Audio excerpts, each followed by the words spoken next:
பிரியமானவர்களே, ஆண்டவரும் அருமை இரட்சகருமா இருக்கிற இயேசுவின் நாமத்தில் உங்களை வாழ்த்துகிறேன், வரவேற்கிறேன். நீங்கள் எல்லாரும் ஆசீர்வதிக்கப்பட்டவர்கள். இந்த நாளிலும் கூட கர்த்தர் உங்களுக்கு ஒரு தீர்க்க தரிசனமான வார்த்தையை தருகிறார். பிரசங்கி 9ஆம் அதிகாரம் 11வது வசனம். நான் திரும்பிக் கொண்டு சூரியன் கீழே கண்டதாவது, ஓடுகிறதற்கு வேகமுள்ளவருடைய வேகமும் யுத்தத்திற்கு சௌரியவான்களுடைய சௌரியமும் போதாது, பிழைப்புக்கு ஞானமுள்ளவருடைய ஞானமும் போதாது, ஐஸ்வர்யம் அடைவதற்கு புத்திமானுடைய புத்தியும் போதாது, தயவடைவதற்கு வித்துவான்களுடைய அறிவும் போதாது, அவர்களுக்கு எல்லாம் சமயமும் தேவனுடைய செயலும் நேரிட வேண்டும் என்பதாக அங்கே சாலமோன் ஞானி மூலமாக கர்த்தர் எழுதி வைத்திருக்கிறார். எனக்கு அருமையானவர்களே, இன்னைக்கு ஆண்டவர் என்ன சொல்கிறார்?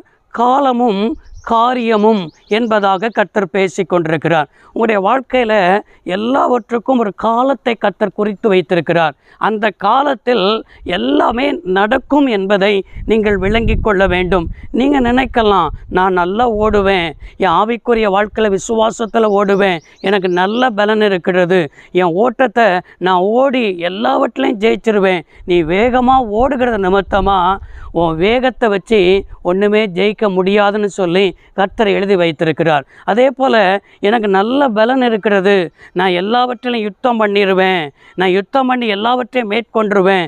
யுத்தத்திற்கு என்ன சொன்ன சௌரியவான்களுடைய சௌரியமும் என்ன செய்யாது, போதாதுங்க என்பதை நீங்கள் விளங்கி கொள்ளணும். பிழைப்பிற்கு நான் ஞானமாக பிழைச்சிக்கிடுவேன், என் பிள்ளைக்கு நல்ல ஞானம் இருக்குது, ஞானமும் என்ன செய்யாது, போதாது. அது மாத்திரமல்ல, ஐஸ்வர்யம் அடைவதற்கு புத்தி இந்த புத்தியை வச்சு எல்லாத்தையும் செஞ்சிருவேன்னு சொல்கிறேன் பார்த்தீங்களா, அந்த புத்தியும் போதாது. அது மாத்திரமல்ல, தயவடைவதற்கு, அந்த வசனத்தை நன்றாய் பாருங்க, வித்துவான்களுடைய என அறிவும் போதாது. எல்லாமே போதாதுன்னு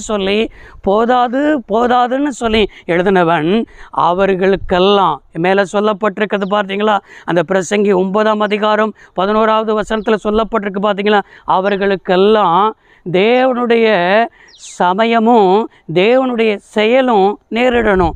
அவர் ஒரு காலத்தை வச்சிருக்கிறார் பாருங்க, அவர் குறிச்சிருக்கிற காலத்தில் அவர் அற்புதம் செய்வார். அந்த சமயத்திற்காக நீங்கள் காத்திருக்கணும். காத்திருந்து அவர் செய்வார் என்கிற விசுவாசத்தோடு நம்பிக்கையோடு பொறுமையாய் காத்திருக்கும் பொழுது நிச்சயமாய் சொல்கிறேன், நீங்கள் நம்பினது கர்த்தரால் வரும்.